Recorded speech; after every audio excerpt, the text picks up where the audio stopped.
You're watching the 49ers Report by Chat Sports. I'm your host, Chase Senior. Coming your way on today's show, a 49ers News and Rumors mailbag is part of our live show as we go live every single Tuesday at 7 o'clock Eastern, 4 o'clock Pacific. Nobody is better on YouTube at audience interaction and involving you in our shows than us, and our mailbag's a big part of that. $5 super chat coming in from Hitman L. Thank you for your donation to the show. You think the Packers defense is the weakest left in the playoffs, and do you think the youth and speed from Ambry Thomas is an upgrade at cornerback now? He's really killed it. So the Packers' run defense, one of the worst in the NFL. And it's been that way all year. They've gotten consistently big played and gashed in the ground game. Against the pass, though, they're pretty good. They have a good front, and Jair Alexander is a really good cornerback. If he's able to play, that's a big lift for this Packers defense. Also, for Ambry Thomas, is he an upgrade? Yes. His growth really has been incredible the last month of the year, and it kind of started to change in that way on that Thursday night game against the Tennessee Titans. He's certainly better than Drake Kirkpatrick. He's certainly better than Josh Norman. And I think that he really has potential at being a very good cornerback down the road. And it'd be a good hit for John Lynch in this front office because they drafted him in the third round of the 2021 NFL Draft. Anthony, another $2 super chat. Jimmy Garoppolo wants to be traded. Trey Lance wants to start next year. And I answered this question earlier during our live show. If you're a competitor, like you want to start, if you're a competitor in any of the jobs that you now hold, you want to be able to go to work and you want to be the best at what you can be. And you don't want somebody else in front of you. You want to replace that person in front of you. So if Jimmy Garoppolo is sitting on the pine next year, of course he's not going to be happy because he's won a bunch of games in his NFL career. And he's shown a lot of teams out there, including San Francisco, that he can play, that he can win big games. And Trey Lance wants to play as well because he too is a competitor and wants to get his NFL career up kick-started. Payton Ethington.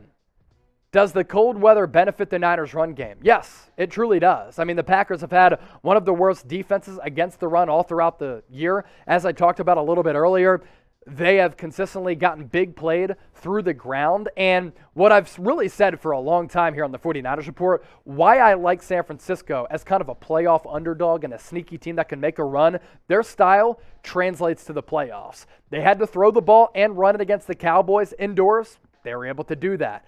But now they have to go to Lambeau Field. Temperature's going to be cold, high of 21, low of 7, chance of snow, and their running game is going to be able to translate. Their defensive line translates. Offensive line translates as well. So I do think that bodes well for San Francisco in this game. Opp R6. Kittle has been quiet for most of the year. Do you think that changes on Saturday? It really depends on the game flow. It depends on how the game plays out.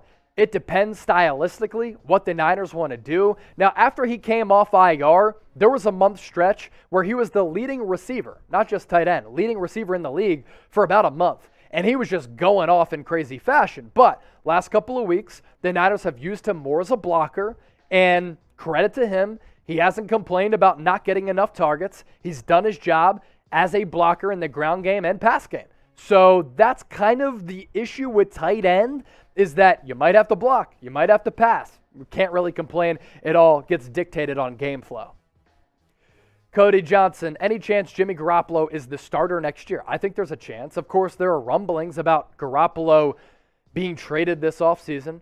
And I think the Niners, especially if he wins yet another playoff game and outduels Aaron Rodgers, he already took down Dak and Matthew Stafford in consecutive weeks, can get a second-round pick back for Jimmy Garoppolo. And that's excellent value because San Francisco moved up to take Trey Lance, and in doing so, they don't have a first-round pick this year. So I think anything's in play at this point. Garoppolo could be the starter. Trey Lance could continue to develop. Garoppolo could get traded. I think anything is in play right now. It's impossible to predict, but it is going to be one of the biggest storylines across the NFL this year. Who will start next year? Moving off of that, is it going to be Garoppolo, Jimmy Handsome? Is it going to be Trey Lance? Type TL, JG. You let me know in the comment section. That'll be our pinned comments. If you get hit with that YouTube ad break, just scroll on down and get your votes in. Alpha Doctor 20, which free agent would you like the Niners to go after the most? Also, you and the boys at the 49ers Report are legends. Thank you, man. And our watch parties, they certainly pop off. Hopefully you join us for another watch party on Saturday night. It is going to be lit. If you're watching this, we'll be going live tonight on Saturday because we're recording this on Tuesday, but this mailbag going out on Saturday. You know, a couple weeks ago, I would have said J.C. Jackson. He's going to get paid $20, $25 million as the most sought-after cornerback in NFL free agency. But with the emergence of Ambry Thomas, K'Wan Williams, as well as Emmanuel Mosley, are you going to need to pay big-time money for a cornerback? I think if you have a really good defensive line and pass rush, you can get away with paying cornerbacks less money and not having that stud. So that's something to monitor moving forward. I would have said J.C. Jackson now. I'd put the focus maybe, honestly, you know what? I'm going to say this. Left guard Laken Tomlinson. That's the free agent that I want San Francisco to sign the most. He has played every single game since he's come to San Francisco on that left side with Laken Tomlinson and Trent Williams. It's been great this year. Rage Red Light. Would it be smart to mix in Trey for a few runs? Everybody's been calling for this, and I understand where you're coming from. At the same time, it kind of affects the rhythm of the offense. It might affect the confidence of Jimmy Garoppolo. He's talked about this. It affects the play calling of Kyle Shanahan. So if you take Shanahan out of a groove, you take the Niners offense out of a groove, you take Garoppolo out of a groove, you're kind of just giving an advantage to the opposing defense. So if you want to go quarterback sprint right or left on a short down situation, maybe, but I think you're going to see mostly Jimmy Garoppolo in this game and probably not Trey Lance at all unless Jimmy G gets hurt. Our sportsbook partner, BetUS, is where it's at. Best sportsbook in the game, and all year they've been offering a 125% deposit bonus. Head to chatsports.com/49bet. Enter the promo code Niners125 for that 125% deposit bonus. Let's say, hey, I want to put $100 down. By doing that, automatically get $125 back. That's $225 to game with, and you can do that right in time for divisional round weekend. Titans, Bengals, really good game. Can Joe Burrow and Joe Cool continue this marvelous turnaround for Cincinnati against the top-seeded Tennessee Titans? San Francisco getting 6 as the underdogs on the road against Green Bay. I think I'm going to smash San Fran. Buccaneers, Rams, Bucks 3-point favorites. And I think the game of the weekend, it's going to be Chiefs-Bills. Going to be a classic. I'm taking the underdog Buffalo Bills because nobody circles the wagons like the Buffalo Bills. Connor Williams. How about the play of Ambry Thomas? Can't say enough about it, honestly. And I think Corey Unlin, defensive backs coach, who is the former defensive coordinator of the Detroit Lions under Matt Patricia, has just done a great job helping to develop him. Earlier this year, there was bad technique in the secondary. I mean, guys weren't turning back to address the football. They were running into wide receivers. I mean, against the Packers earlier on this year, 4 PI calls for a total of more than 100 yards, and the Niners still only lost by 2. And with Ambry Thomas, we've seen the development firsthand. I mean, he wasn't even playing. He wasn't even suiting up earlier this year, and now he's a starting cornerback for a playoff team going into the divisional round, and he's made really, really big plays. Did you hear anything from Amari Cooper on Sunday? CeeDee Lamb had 1 catch. 49ers secondary has been balling out. Ambry Thomas has been a big reason for that. Big hit in the 3rd round of the NFL draft this past year. Who has surprised you the most during this Niners hot streak with them winning 8 of their last 10 games? Is it Ambry Thomas? Is it another player? You drop me some names in the comment section down below right now. Another one coming in from Alpha Doctor 20. Do you think Kyle should try using George Kittle in the run and in screen passes? So he's been used a lot in the run game.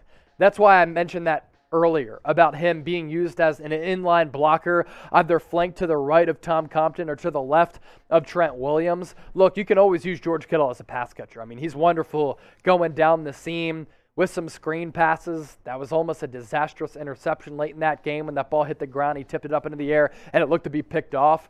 And I think the Niners might have lost that game if that ended up being a pick. But, yeah, I'm all for designing plays for George Kittle. But if you need him as a blocker, then you use him as a blocker. You need him as a pass catcher, you use him as a pass catcher. That's the beauty of George Kittle. And his stats don't always show up on the stat sheet because sometimes he just has to do the nitty-gritty work. DCQ, hopefully that stands for Dream Chasers. If not, still like the name. Review of Green Bay's schedule. They didn't blow anyone out. All teams in the playoffs were win or lose by a score or less. Shouldn't our chances be better than what people are giving us? Yes. That combined with the fact that their run defense has been really bad this year. And they don't like playing physical teams. And San Francisco is a physical team. You go back to 2019, San Francisco manhandled Green Bay in the trenches. And these are similarly built teams as compared to 2019 and this year. So, look, I think people are sleeping on San Francisco the more that I talk about this game and break it down.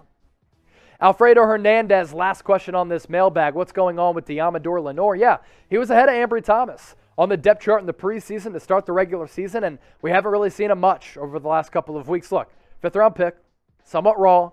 He flashed at times. I think with time, he can develop into a very good player. I'm not writing him off yet, but Ambry Thomas, he's been great. Maybe Deommodore Lenoir can do the same.